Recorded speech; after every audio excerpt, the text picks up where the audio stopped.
Hello and welcome back to the Cine Club podcast. I'm Rhys. I'm Jake. I'm Dion. And I'm Billy.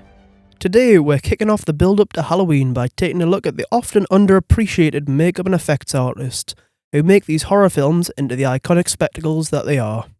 Each one of us have picked a specific artist or example to focus on for one reason or another. Mine is Stan Winston, who, like as Billy said, a lot of these are underappreciated. You probably won't know his name, but you will certainly know the design of the Predator, the Xenomorph Queen and Aliens. The Monster Squad is another one where I think he did some really good work. I mean, he did loads of stuff, and as a makeup artist, it all looked, well, fabulous, but also just as a creature designer, because I think a lot of these designs that he then made in like practical effects and used in films, a lot of them were stuff that he made himself. So, Yeah. you know. Yeah, I've just watched a little makeup documentary segment for the Monster Squad before, and like he didn't make them himself, but like all the designs were done by him, and like they do really well at replicating his designs to like the letter. It's like, it looks spot on to his drawings. Well, that's it. I think they do that, and also the fact that they're like translating the old Universal monsters at the same time, and I think that's what I like so much about that, like that film in particular, because it is like, you know, it's a love letter to the whole Universal monsters that people of that generation grew up on, and then all of these kids are like, you know, they're younger, but they all appreciate the classic monsters, and then you get basically Stan Winston saying, oh, like, this is like the dream to probably create new versions, like sort of new upgraded versions of the ones that he just watched. Legally distinct enough to distinct enough. So if I remember, exactly that, the film's pretty much still like very much parody designs of the Universal monsters. Yeah, it looks like a I wouldn't say parody. I would say more homage. It's not like taking the mick. It's comes from a place of love. So like, and like even with the Wolfman design and that, it's not just Lon Chaney's Wolfman. They try to take in a bit of the Hammer stuff and totally. And the original Werewolf in London, which was another Universal Monsters film. It all Werewolf of London. That one.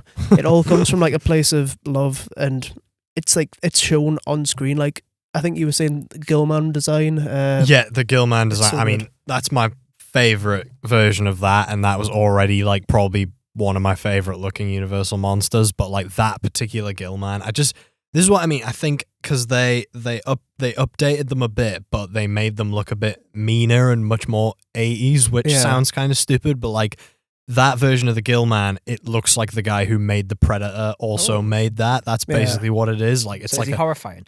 Well, yeah, that's the thing. Like he's got just a much more emotive face, which is really cool. Because like, don't get me wrong, I love the original film, but he does just kind of like he just like you know, flaps his mouth and looks at you with dead eyes. But that Gilman, because obviously it's like, you know, got the sort of animatronic face. It's and much like, more cartoony then. It's a bit more cartoony, but that's what I mean. Like I think it looks meaner and just cooler, you know. Like, that's what you need. I think the Mummy. I've seen pictures of him, the Mummy in this film, and he looks way more like skeletal. Yeah, like missing a nose, I think. I think the sort of reason they went with that is because like you've got like Frankenstein's monster's big and hulking in it. You've got Dracula who's quite tall, and the rest of them are quite sort of like big and beastly. Yeah, but like they wanted to sort of make the Mummy look a bit differently, like a bit different to them, but also distinct enough from the originals. I'm just looking at the Mummy now. Yeah, and he looks like he came out with the Brendan Fraser film, pretty much. Well, that's the thing. Yeah, I mean that sort of does a similar thing, but obviously that's CGI. By the time sorry to interrupt that. I was just very I was just looking at the design. Yeah, it's a great design, and like the sort of took them all like the look that you'd see in a museum where they're sort of smaller and a bit more gaunt. Yes, totally. And it works. I think it really works. No, I agree. I think it looks cool, and that's a good point about the Wolfman as well, because I like the fact. Don't get me wrong. Like once again, I love the Lon Chaney original, but I must admit I much prefer the Oliver Reed Curse of the Werewolf design. I think that looks really cool as well. And this one is like, it's a lot more like a translation of that, but it still has, it's kind of a bit of both, I guess. It's like that kind of, you see the evolution of like the Wolfman on film, and that is a step in that, where it's like, he's still a man standing like all hairy before you get the full, because I mean American Werewolf in London, we'll talk about that more, that wolf man, quote unquote, is much more wolf-like, where it's like on all fours going round.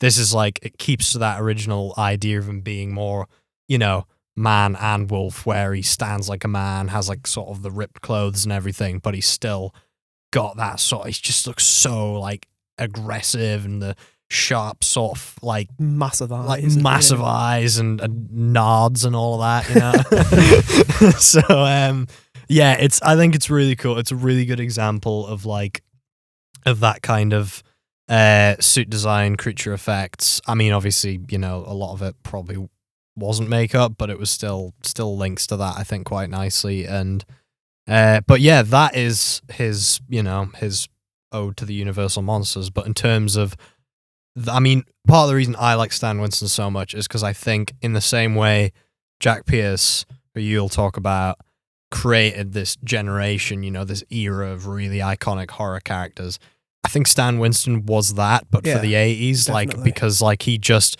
in the way that the 80s created this new sort of generation of like, oh, they've got like all of these new monsters, which are now iconic to us because we're, you know, separated from that time period. I mean, I know he didn't design the Xenomorph, that was H.R. Geiger, but like everything about the way they look in Aliens, I mean, it's just so, like, such an upgrade over the original film. So was he part of like the making of the suit then and stuff? I think he would have been involved in a lot of the suits, and I'm pretty sure I mean, it's hard to really say that it was him, but I guess Stan Winston Studios, like his team, in the same way it's like the Muppet Creature Shop, you know, they're not all just Jim Henson, but that like I think they were responsible for like the Alien Queen and like a lot of the like those sort of like newer, because they do look slightly different in Aliens. They've got like it's the different class of Xenomorph. If exactly, if I want to get nerdy about my Xenomorph, it's the Warrior class instead. Warrior class rather than the original one, yeah. But that's the thing. I don't think that was a thing until he basically created that, like rather than just being loads more big chaps or whatever, like the ones from the original. Like it's just these shitloads of these warrior ones all, you know, running about, and like it's just so cool. If I remember from Aliens, isn't the suit similar but like I said, a bit different? It's similar but it's different enough. It's more dark. Did they change the alien legs in Aliens, or is it Alien 3 where they changed the legs? I think it's Alien 3 because they had the dog. Alien 3 was when it started like 4 legs. But as you were saying, the whole classes of Xenomorph didn't exist until that film, totally, which is that's the job of a creature designer and like an effect artist, to expand the world as much as they can through visuals. Yeah, exactly. And having to be that some aliens look different because they've got different roles, like a bee or an ant would. Yeah, adds so much depth to them as a monster, as a species. Yeah, totally. And again, the Alien Queen being, well, just as impressive as she is. I mean, it speaks for itself. It speaks really. for itself. It's like a big giant it's thing, you know, and it was like a real practical thing. Bloody horrifying, really, isn't it? It is. I mean, the Alien Queen is a terrifying. fucking mean-looking creature. Like, it's a really cool design. There's a lot of horror in like the egg sac as well, I think. Yeah, like because you think she's chained up with the big egg sac. Oh, she can't move, right? And it looks really painful and gooey and horrible. Yeah, that she's like attached to it permanently. Then she detaches, and then you're like, oh shit. And that because she gets on the ship at the end, doesn't she? Yeah, it's the horrible moment of what the hell's that, and then you got the oh shit moment. Oh my god, it can move. It can move. Yeah, that's it. It's so cool. But so that's a good example. But I mean, you know, Predator, I think, was his ultimate achievement. Really, like Predator is one of my favorite designs of an alien ever. Yeah, definitely. It's not even like the face or stuff. It's like the mask, the armor. Well, that's the thing. It's the thing. Warrior type armor. The thing with Predator is like it's pretty. It would be cool enough even if you had like this creature with the sort of like the big mouth and the like eyes and everything. But the fact that you don't even see that for most of the film, like it looks cool enough even just with the mask.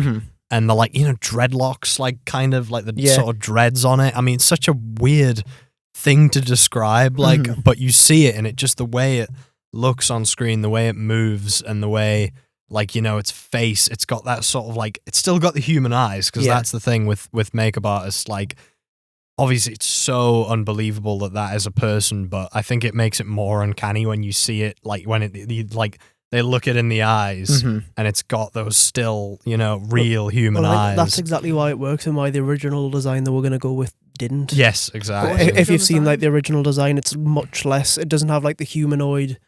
Obviously, he's an alien, but it looks more like a sort of like a mantis almost. Yeah, doesn't it? it's It's got like more like a longer insect-like. face. That's a good description. It looks more like an insect. Yeah, because I've heard about the design was intended to be readable to everyone, and like the whole character itself was intended to be readable to everyone as a warrior, as a hunter, as something like that. Yeah, and I think, well, despite it being a massive, horrible alien with mandible mouth, it does a great job of doing that. It does, like, because with armor on it as well. Yeah, that's totally. something humans can think, okay, that's a fighter. And then the weapons it uses as well are based in history. There's spears, swords, guns, everything is based in sci-fi. It's based in reality. There's some samurai elements, some knight elements, everything like that is poured into one design. Well, that's it. It's like, I mean, like, that's the thing, compared to something like Alien, where obviously you can tell they're deadly because of just the way they're quite freaky and they move, but they don't have, like, they don't have armor, clothes, gadgets, weaponry, whereas this, you can tell it's like, oh, it's like foreign to us, but it's just from another species, like it's another culture where they have, their own little, like, language, and they have, like, all of their weaponry, and, like, I mean, it's like, you can't describe it. It's so cool. It's a shoulder-mounted cannon thing. Like, it's awesome. It's very not mechanical, but very like modern-esque. Exactly. An alien. Yeah, whereas the xenomorph is very animalistic, and they make it look like that because it's all biomechanical design. Mm-hmm. The Predator's design is very explicitly. Intelligent and practical as well. Yeah, practical. The whole point of the Predator is pretty much he's just this warrior type. Mm-hmm. Yeah. So in a way, he used that design to kind of give us very much, I wouldn't call medieval, but modern. Yes. Yeah. Like the expressionisms of it as well really make it impressive. The final scene of the film with the Predator in it, where Arnold's talking to the Predator, and you can see all the bits moving, all the bits in his face. Yeah, it's so like complicated. It can't speak, right? But pressing the buttons, repeating Arnold's voice back to him. It's like, with the expressions on the suit. Yeah. Really adds so much meaning to it. It's cool because you can tell what it's thinking. You can tell what it's thinking. You can tell it thinks. It's so clever. That's the thing. Mm-hmm. It's like, it's a animatronic sort of made up face, and yet, like, because of the way it's so intricate and so detailed that like you say, it just, you can tell it's thinking. You can tell what it's thinking. Mm-hmm. It's so, it's a scary looking thing. It's an enduring design as well. And it's a really there have been some attempts to make it different, and I won't go into too much detail about those, but the ones in Alien vs. Predator do not look very good. No. But, like, I mean, you haven't seen Predator 2, but, like, Predator 2 goes... Predator 2 does a really good job with that, where it expands it slightly, and you've got the, like, slightly different classes, and also just the designs are really good. And the designs in that's another one there, all the practical without spoiling the ending. Like, there's so much cool designs towards it. There really are, because that's the thing. Like, there's room for expansion with both of them, and that's led to them being so enduring. Exactly that. There's so much expanded universe stuff you can do with this. Because both Alien and Predator are base design, right? Yeah. You've got horrible xenomorph and horrible alien man, right? But the alien man, he can change up his masks. We've seen so many different masks in the films, in the comics, in the games, in everything, which gives them so much personality. Same with the like head markings on the xenomorphs. Yeah, that again gives so much personality to them. Even again, AVP. There's the one that's got the one that has the net on him. The Predator net. Yeah, I was trying to think that marks it out as a. Like, what's its individual name? They give it a name. They do give it a name. I can't remember what it's called, but it's the one that just keeps popping up through. That's kind of like the stripe of. Yes, it is. Yes, Gremlins, but in AVP. Yes. But that's the thing. I mean, because like I say, that's one of the key ways you can tell that they'd been created as like iconic designs, because at that point people were like, right, in the same way Frankenstein meets the Wolfman or something like that, like Godzilla versus King Kong, you get like, oh, Alien versus Predator, like it's got to happen, And I mean, it did happen, and it's not quite as, but that's what I mean, like that cult following and the fact that they're so accepted into pop culture, and that was like that generation of just practical effects, just make some cool looking stuff, no CGI, it's just like all rubbery faces, but so done so well, because that's the difference between like, I mean, I don't know, like it's a hard sort of thing to compare, but like just that idea of like the difference between something like, say, American Werewolf in London and The Howling. I feel like American Werewolf has a much more iconic design where The Howling looks much more just like a werewolf. I don't know. It's hard to tell, but like Stan Winston, I know those aren't examples by him, but he brought that kind of style of like, oh, I'm going to make like, this is a thing, like this is my creation. It's an artistic interpretation of a hunter alien rather than just, oh, it's just make an alien and give us some gadgets. It's an alien with a big head. That's not a very... exactly That's that, not a like, unique design, but what they did with a big head works. Yeah, and because it looks... a grey man. Yeah, and because it looks semi-humanoid as well. I mean, you know, and also another one, pretty key one that he did the makeup for is Terminator. I mean, that's another really iconic design of the 80s in the same way Alien, Predator...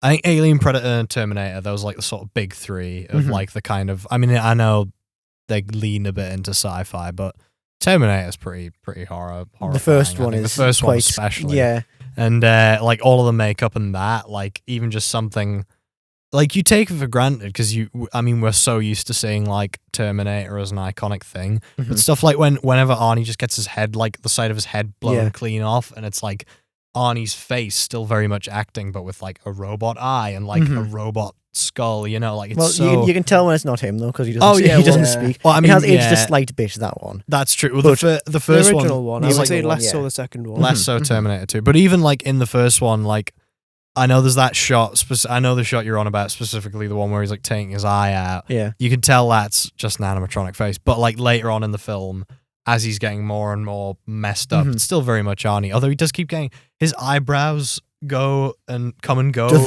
Yeah, which I never noticed until I rewatched it, and I was like, my dad was like, where do his eyebrows keep going? Because in some shots he's got eyebrows and others he doesn't, and I don't know if that's like. But anyway, once you've seen it, you won't unsee it. But Terminator 2 like really improves on that, and obviously I know that one was like better remembered for its CGI influence, but like all of the practical stuff in that still looks so good. Like it's aged so well. Yeah. And like even the T-1000 when they weren't doing the CGI, like whenever it gets shot and it's like blown like the liquid metal and like the liquid metal explosion, that was all practical. I think those were like real things that he designed and like sort of animatronic heads. Yeah. Like it's so cool. It's very it's iconic. It is iconic. That's the thing. But yeah, I think unless there's any other Stan Winston. I mean, I guess Pumpkinhead's pretty cool as well. Yeah. That's another. I mean, it's a much more obscure one. That's basically just like... You went over my head there. Yeah, that's fair enough. It's a cool design, but that's the one that he designed that creature, did all the special effects, and then he directed the film as well. Wow. Which is pretty cool. So he did have a lot of... He had more like... you know, I mean, he never quite broke through as like a proper director, but you can tell he knew what he was doing. And is just his whole shop in general. I think they were quite relied on. I know Spielberg used them a lot because I think they did all the like the Jurassic Park dinosaurs when they were being practical and stuff like that. So yeah, that is my sort of case study would be Stan Winston. That is my point across, I think. Yeah, I think so. Feel free to challenge me.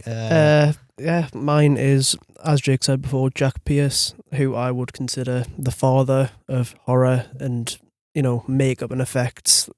Even if you don't know the name, you know his work. Yeah, Same with Stan Winston's, like Frankenstein, Dracula, Bride of Frankenstein, Invisible Man, Wolfman, The Mummy, the list goes on. Yeah. Anything that Universal was pumping out from like the early 30s, probably up to the end of the 40s, he's probably had a hand in it. Yeah. And like all of his designs have become so ingrained in popular culture. It's sort of like they are what everything else takes inspiration from. So like you walk into a shop at Halloween, it's his Frankenstein design that you sort of everything's based around, but just legally distinct enough not to be sued about. Yeah.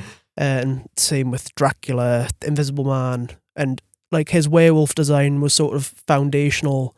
That to the point where like Hammer did their own version, Monster Squad did their own version with Stan Winston, Rick Baker did his own version with American Werewolf and with the Wolfman remake. Yeah, he's sort of like not only are his designs like the foundation of it, he's also the inspiration for basically everyone else we talk about in this episode. So, you know, you couldn't not mention him. No, definitely. No, totally. I think, and it's a good point as well about him. Like, I mean, his Frankenstein design is the easiest one to say because, like, I think I've not read the book, but I get the impression that Frankenstein was just a kind of funny looking man. Yeah, essentially, just a really an uncanny valley man. Uncanny valley busted semi-dead dude. Which like the fact that he took that and then added these things, sort of, you know, and it's not like over designed either. It's like it's just there's enough detail, you know, where it's like the big head and the little bolts and like there's just so many things to it, and it like really complements the performance, I think, because like the way Boris Karloff then works with all of that, and I know he hated it, as a lot of these people probably did hate. Lon Chaney Jr. really hated it. He didn't Right. like Jack Pierce at all. Oh my god! Yeah, they had a lot of beef about it. It's because like, to be fair, you would, because he sat in the chair and Jack Pierce is gluing yak hair to his face. God. But like, they would singe the yak hair, and then Lon Chaney would say that Jack Pierce was intentionally burning him and all that. And they had a lot, but like no health and safety standards at that point either. So it was just like because like Lon Chaney was Frankenstein's monster as well in Ghost of Frankenstein, and then he was the Mummy in 3 of the Mummy sequels. Yeah. So like he spent a lot of time around Pierce, and they didn't really get on at all. Jesus. Hours in a makeup chair with a man you hate, who's slowly torturing you with makeup methods and yak hair. That sounds miserable. But like you said, Billy, like the designs are definitive. I think it's because they match the tone of the time so well. Like as Jake was saying, Frankenstein's monster is initially just a weird looking dude, right? Yeah. But to fit the sci-fi like Tesla coil and lightning theme, having the bolts, having the big head, and the like, and fitting the black and white like era of the time. Yeah. His costume as well, being so like dark, works so well, and it's like it's proto gothic. I think. Yeah, it is. The big stompy boots as well. Like, He definitely had like a sort of style that he went for with these films. Like, obviously they're completely different monsters, but you can see the different design elements that he likes to use. And one of the weird things is that a lot of his makeup, when it was an actor who was like not caked in makeup, he put them in a widow's peak a lot, like with the hair. Right. Oh, like Dracula's slicked back hair, it's sort of got a bit of a widow's peak. Boris Karloff in The Black Cat, it's the most like insidious widow's peak ever. It's like a proper spike. And even in the Abbott and Costello films, he was sort of like trying to supplement the thinning hair with a widow's peak. Yeah. So it was like just really showing off these men's hairlines. Yeah. See, that's another torture method he's using. Showing off the hair. No wonder they all hated him. Like, if I was sat in the makeup chair for hours and all he did was make me hairline look dreadful for like the remainder of the film. Well, it's kind of sad because they sacked him after 20 years of service, just unceremoniously, after he'd created all of these iconic designs for them, because they wanted to move away from this B-movie territory into sort of prestige cinema. Which sucks because the new designs after that just look not as unique as... Yeah, I know. As soon as he leaves, it's sort of like when there's only a handful of the monster films still made after he leaves, but like they're not as good. Wolfman's design in Abbott and Costello meets the Wolfman. I don't think that was Pierce, and like you can tell because Pierce did the Wolfman makeup for basically every film that Chaney was in except that one. Okay, and it's noticeable because like it still works, but I don't think it's as good. Yeah, it's just not quite as iconic. Or it's the attention to detail though, isn't it? Because I think that's the thing. Obviously, it's a give and take, because yes, it is going to take a lot of patience from the actors, and it's really going to probably piss them off. But the end result that has endured all of these years is the fact that you can't see like the seams of it, if you know what I mean. You can't see, definitely. that's where the face starts and that's where the makeup starts. It's like it all just blends in together. Mind-boggling. That's so, from the 30s. Yeah, exactly that. It's so convincing, even to this day. So yeah. Do you think everyone since in that era since he left has been just trying to copy him?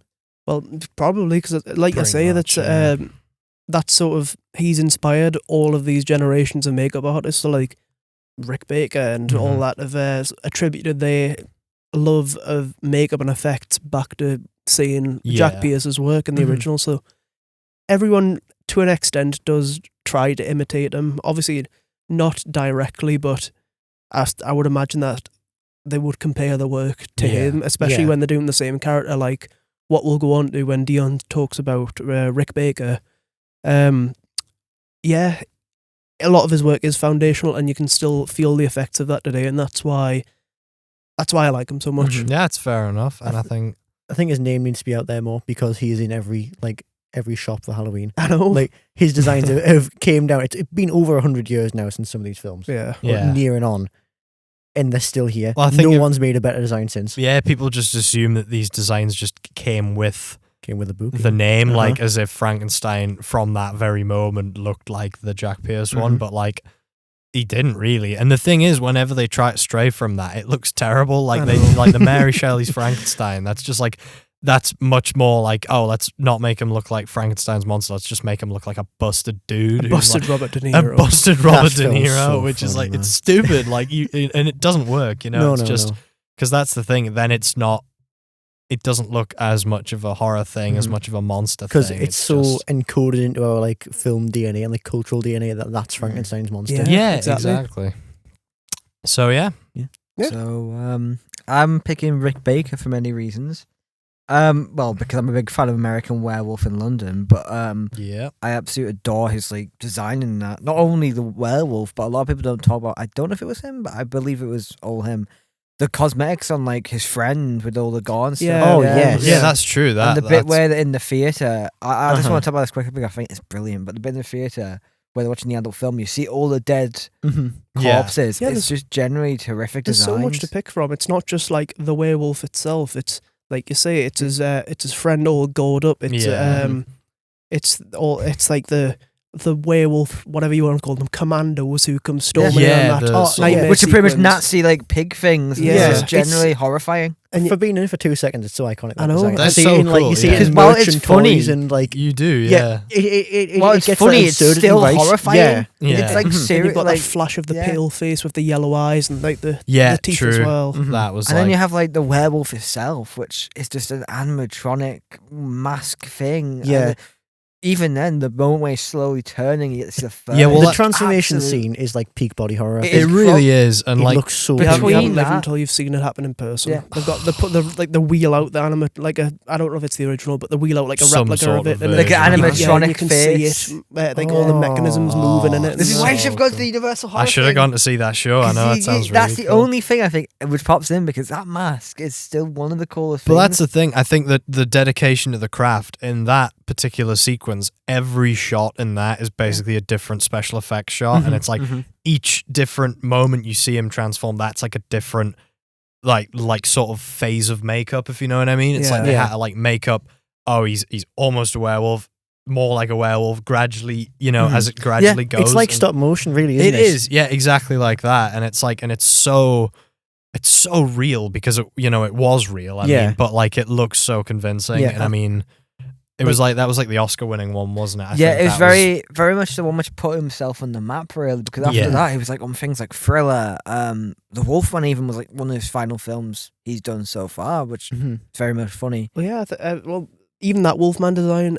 I love it. I don't love the film, but the Wolfman design's pretty good. And like, obviously, people must like it, and Universal themselves must like it because that's sort of become the go-to design rather than the Cheney one recently. Yeah. So like merchandise, if it's not specifically for the original film, it's usually the Benicio del Toro one or that new Dark Universe park. The Wolfman design there is more designed after him. Well, I agree with Billy about the film not being good. That design always sticks out with me because it's not even that. It's more how textualized it looks. It feels very modern. It looks real, yeah. It feels very much. It came like.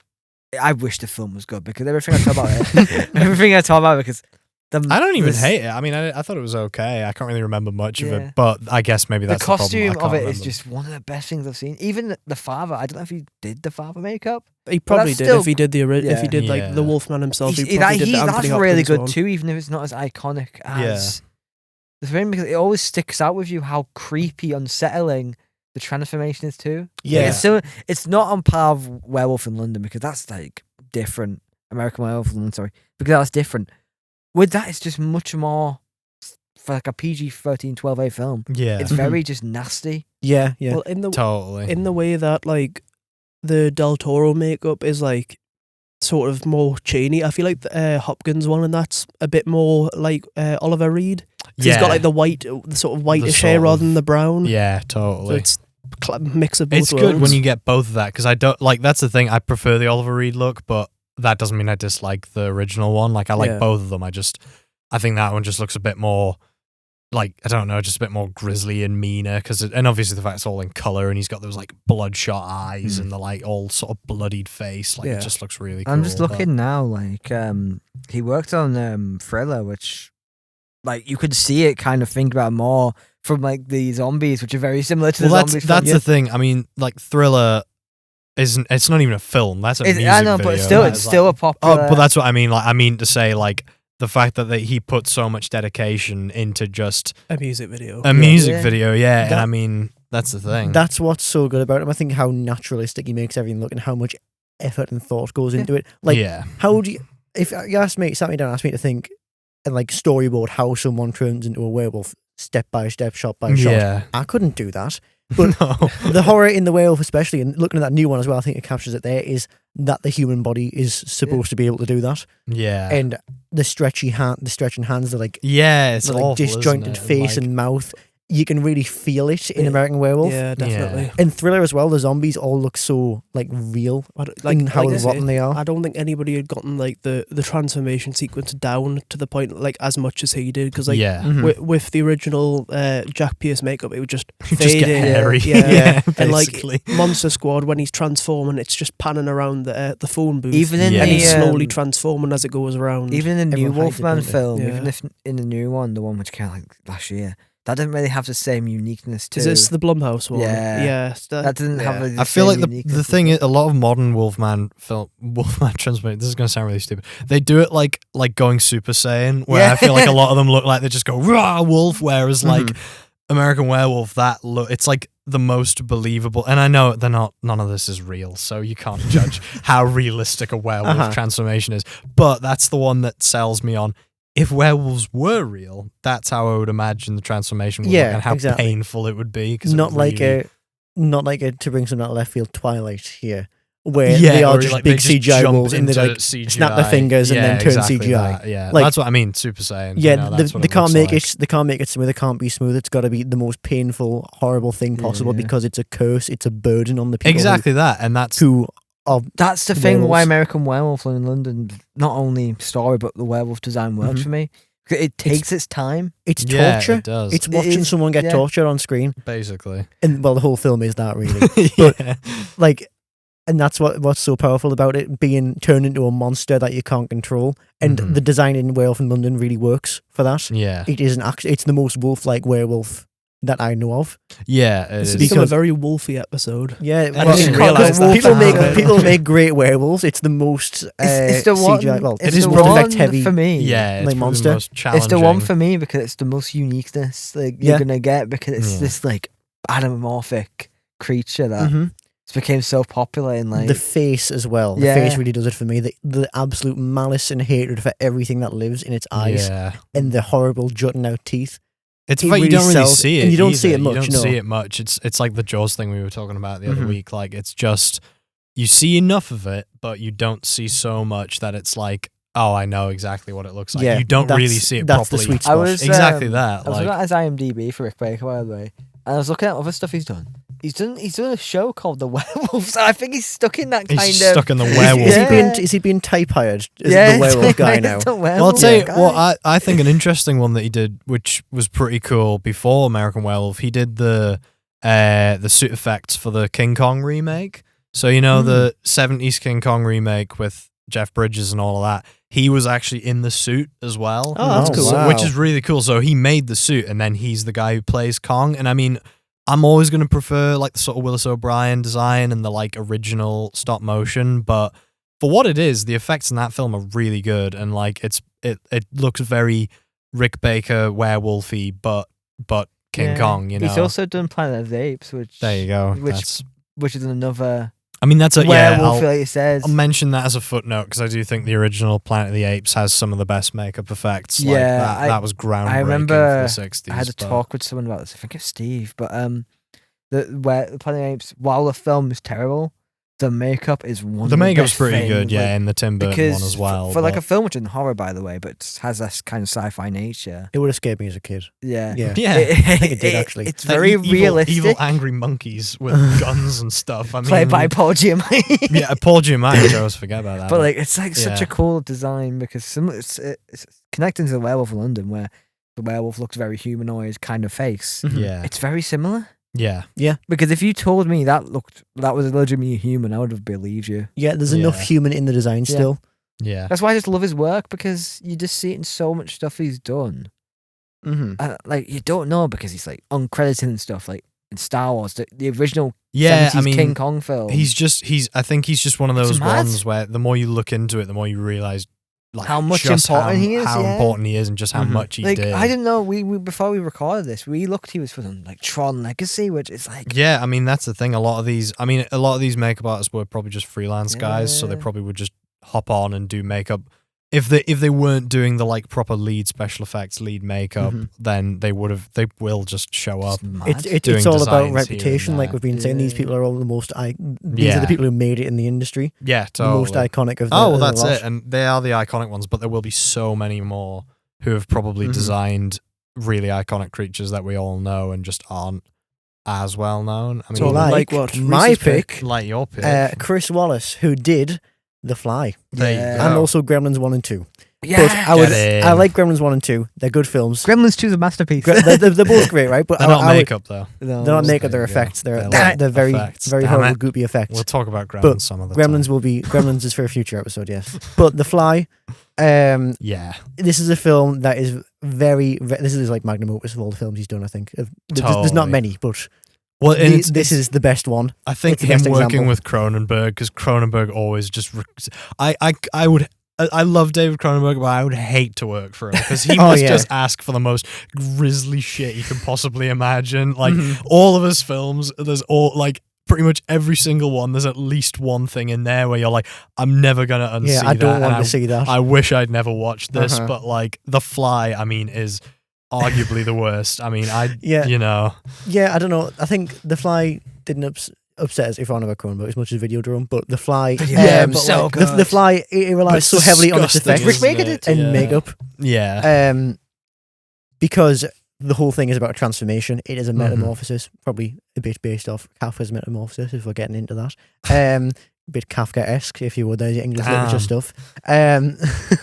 But a little reminder that we are meant to be educational there. Yes. There you go. This is an educational podcast. Read your books and stuff. Turn into bugs. But yes, anyway, as I was saying, it's a film about a very slow transformation into a fly, right? Yeah. And from the very first moment, before the characters even acknowledge that Jeff Goldblum is turning into a monster, it shows at the start when he first goes to the teleporter and gets merged with a fly. It's the weird, horrible hairs on his back, which are just disgusting. Yeah, that's it. They're so thick, and it looks like there is a fly trapped inside him. It does. Yeah, that's the thing. It's hideous. To paint an image of it, I have a spider catcher at home. It's like this grabber thing with a brush on the end that wraps around the spider. Oh, you showed me that. And whenever you get a spider, the legs are always poking out at horrible, odd angles and twitching and writhing and trying to find something to grab onto so it can pull its way out.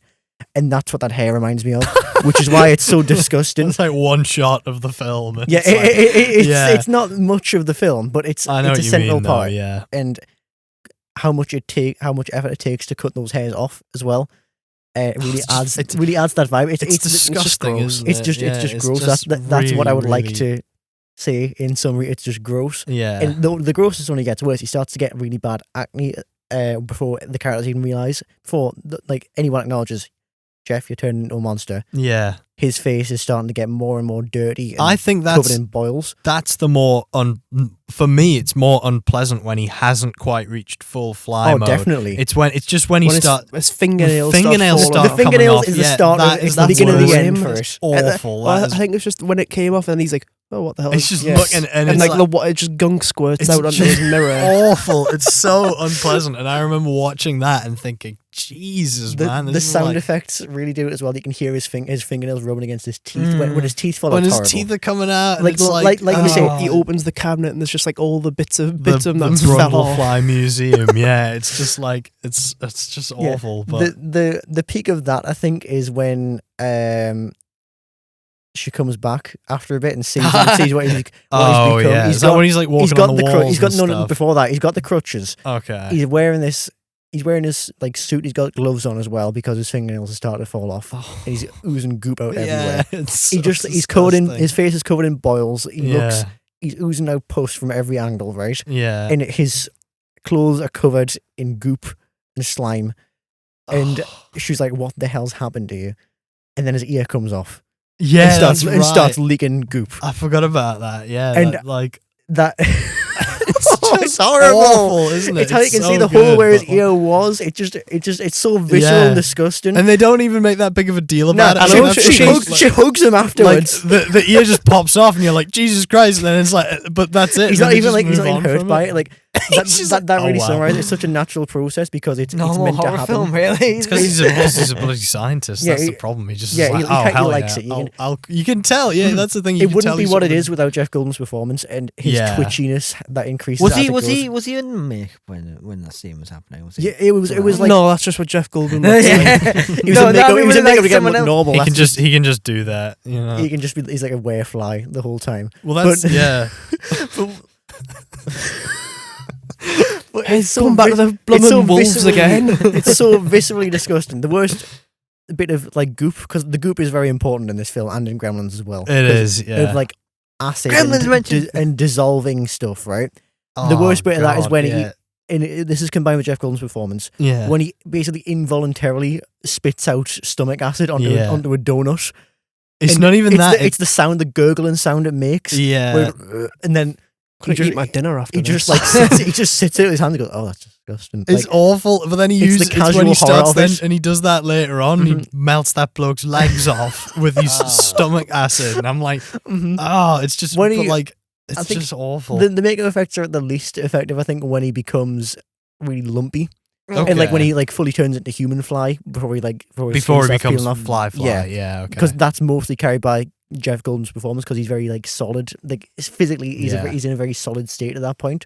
It's the teeth that are the only thing that goes wrong there, yeah, and his fingers start fusing together, which is disgusting. it's just bloody awful. It's just horror. It's peak body horror. That's it. because It's I've so seen good. so much clips online, and the only thing which stands out to me is like the ending bit. Oh, the Yeah.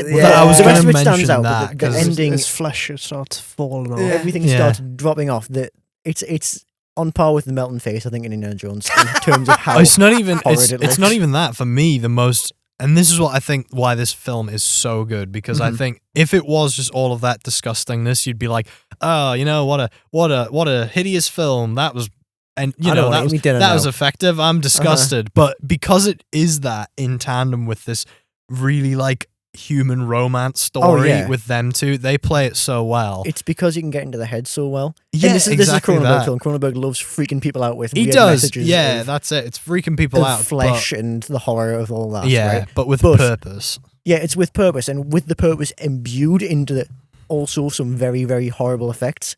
Yeah, Well, the purpose accentuates the effects, and the effect accentuates the purpose of the film, yeah. which is what makes it so effective. But again, we'll talk about the big transformation scene at the end, where Oh. his skin That starts was where dropping I was off. going. It's the goop, right? The goop is back The group's back. because if it was the Put texture of it is t-shirt. what he's so good at. Yeah. Because again, if it was like every bit of flesh that drops off him has like these stringy bits of goop on Bad it, for listeners. and So, it's like, just yeah, so wet it's so, and horrible. Like, yeah, it really is. I mean, it's really Stop believable. talking! Anyway, but No, well, one more thing about that, right? Oh God, it's There's a shot when his face falls off. God's sake! It's so absurd to talk about. I know, but I can't even remember you can see that. the eyes aren't practical, but the eyes are start bulging out of his head, Yeah. and then the face falls Oh, off, yeah, and the eyes yeah. the Yummy, eyes yummy. liquidize and melt and fall and like melt out of his head. Oh, and it's it's just horrid. so It's disgusting. horrid. It's horrid. Rhys, man! That's all I can say. That entire final sequence, I think this is what I mean. This is where it really gets me because that bit, he turns into that full fly, and it's not even. There's no semblance of Jeff Goldblum at that point. No. It's just a practical fly creature looking thing. But then he tries, and then he merges himself with the telepod, and you get that, and he just when he's dragging himself along, and he literally just begs it to blow his head off. Like that's basically what he does. But that's it. It's so sad. Like that whole film. It's horrifying. It's horrifying because and that's it. That's the ending. She's just literally left on her own crying. It ends on that gunshot. It ends on her. He's lost an arm and a leg. She's irreparably scarred. He's lost more than an arm and a leg. Like he had a cupboard full of things that he lost. No man, the other guy. Stathis, he's lost an arm and a leg. That's from right. That doesn't explain that. Jeff Goldblum spat stomach acid out on us and melted me arm. That's a good thing. That also looks like the melting face, the arm and leg melting effects. Yeah. Anything melting looks really, really good, which is cool. And it's the realism of it again that we mentioned with American Werewolf in London. Like Jeff Goldblum in that film, he says, "I'm not becoming a fly. I'm becoming something entirely new." Right? Yeah. In his final form, and he's loving it. That's the thing. Yeah, you could just tell he's like, you can tell. I love the fact that I'm becoming this new. When he's in his fly. When he's in what I'd say is like fly puberty, where he's all goopy and his ear falls off. Fly puberty. Yeah, I know. And when he's like that. That's his worst, but the next scene he's like, "Oh my god, I'm crawling on the walls. Look at this guy. This is loves great." It. Yeah, that's the thing. He's like, "I'm Spider-Man." His final form isn't even resembling a fly. I don't think it's something Just entirely a goop monster. Yeah, it's something entirely new. But this is lovely. I mean, it's worth comparing as well because this is a remake. So the fact that they took what in the original was basically an instant dude with a fly head, like that's what they do. That is something about a lot of like remakes of classic horror films nowadays, where they try and make it just in this abominable monster. Going back to the Werewolf of London, American Werewolf of London, and that there's a lot of comparisons to that, where it's like, but yes, especially the 80s ones, because like the Thing as well. I think we can sum the fly up in one magic word: cheeseburger. Are there any other films or artists that we haven't chosen that you like to briefly mention? Jake, you had one that you were going between, didn't you? Tom Savini was my backup if I wasn't going to talk about Stan Winston, only because I think they're even in the sense that they both had a lot of influence. I went with Stan Winston because he created more iconic like creatures, I think. Yeah. But Tom Savini, I mean, come on, he was so cool. Like and he's one of those guys where like he does quite a lot of interviews. He's the guy who did the makeup of Dawn of the Dead, right? He did Dawn of the Dead, Day of the Dead, Creep Show, which is, I mean, the effects in that are superb. Like that. A lot of that's makeup as well. Like that brilliant. Have any of you seen Creep Show? I keep forgetting. I've seen the skit of Leslie the Leslie Nielsen bit has really good makeup effects when they like come back as those sort of like ghosts and stuff, and there's like I say, there's so many cool zombie-esque looking things, and the creep itself is like a really good design. But Dawn of the Dead, the effects in that are good, I will say. The zombies look good. My only problem with that is it's one of those films where the blood looks like paint. Yeah. It's it's way too bright. But Day of the Dead was absolutely his best work. And he's got his own Night of the Living Dead as well. That's true. He directed that, did all the effects on that, and I think that's worth mentioning. Yeah, it's like a reinvent. It's not like a shot-for-shot remake. It's quite different. Yeah, which I quite enjoyed. And obviously, Friday the 13th. I was just about to say, Friday the 13th. Pretty much all of the kills in that were him, and unfortunately, a lot of them were cut. But if you ever get a chance to watch the proper like uncut full Tom Savini effects that he did before the MPAA said fuck that, no. I really would recommend it, because they like some of them are so grisly, but like they're so cool, and it's all just real, I don't know, like rubber heads full of like jelly getting shotguns blown through them, and like all sorts of it's like all sorts of stuff to do the effects. But it was but it's because they were just being creative. You can just imagine them sitting being like, right, okay, I'm going to, cut someone's head in half. What can I do? How can I do that? What does a brain look like? What does a brain look like? That's the thing. And it was like, it's so interesting. And I think Day of the Dead is so good because there's so many shots in that where it's also like real actors as well. And you're getting, I mean, the one I always talk about is when the guy gets his like, basically like all of them go and take all of his guts out and he's still there watching it happen. It's awful. And the cooler one when somebody gets there, the zombies pull his head off and he's screaming and his vocal cords get higher as they get stretched. So it's basically this like sort of prosthetic practical head screaming and it's like gets higher, like I say, because they stretch the vocal cords, and it's so like, and you watch this, you're literally, they don't cut away, and like you are literally watching that happen, and it looks so impressive. I don't really say to the minds these special effects people. I mean, you do have to all got to have some sort of trauma. Yeah, you do have to worry a little bit, but yeah, and I think that's a good example. So Tom Savini is a very important one.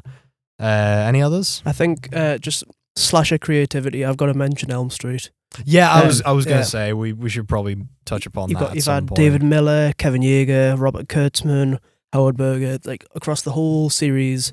It hasn't been one like concentrated artist, and I think the series works better for that, because like every film has different types of effects. So like the original one, I think it's quite simple on its effects, but then you sort of go way more out there with the second one, where you can see like the eye at the back of someone's throat, and like you've got obviously the iconic scene where Freddy's bursting out of someone, like it's like you can see his face stretching out of his stomach and all that. Yeah, it's so cool, isn't it? The third one's so good. But like it's just I think they get more freedom as they gradually go more into dream world, if you know what I mean, because they can get away with doing more stuff. So like, the third one works so well because of that, because it's like, we can kind of do anything really, because we're the video game world. And Freddy's dead. It just like takes a complete nosedive in the effects. But yeah, it's like, and even if we're not even talking about like the kills, just Freddy himself is like, that's a really cool good makeup design. But it's another one where it's like the makeup would have looked good, but it's enhanced by Robert Englund, like because you need an actor who can act well in makeup as well. Well, that's actually when they were going to replace Englund for the second one, because they didn't want to pay him what he was asking. Really? So they started shooting with just a stuntman wearing a Freddy Krueger mask, and they're like, this isn't going to work. Terrible, yeah. That would have been awful, actually. Can you imagine if they actually went through with that? I know, that would have been terrible. They would have flopped after the third one, then, surely. Wouldn't have even got to the third one, probably. Really? No. I think that would have been really, really bad. Another one to briefly throw out there, just before we finish things off, just because our editor, Emily, had mentioned it.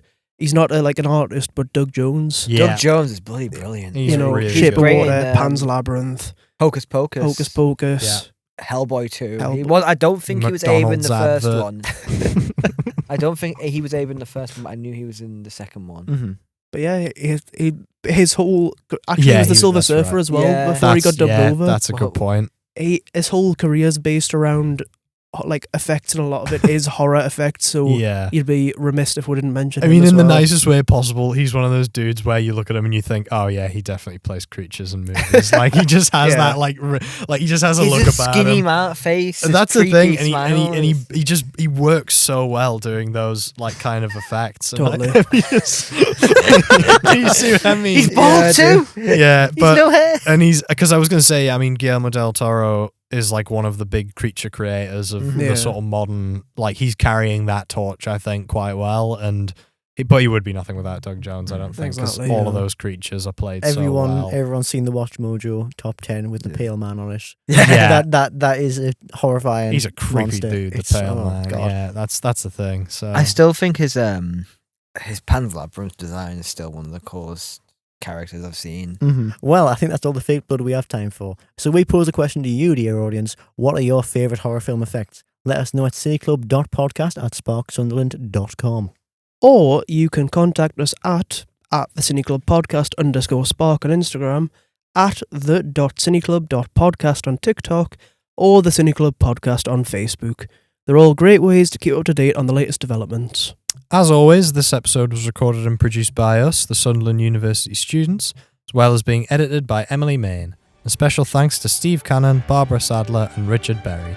Reminder that our 4 makeup artists this week have consisted of me, Jake, me, Billy, me, Rhys, and me, Dion.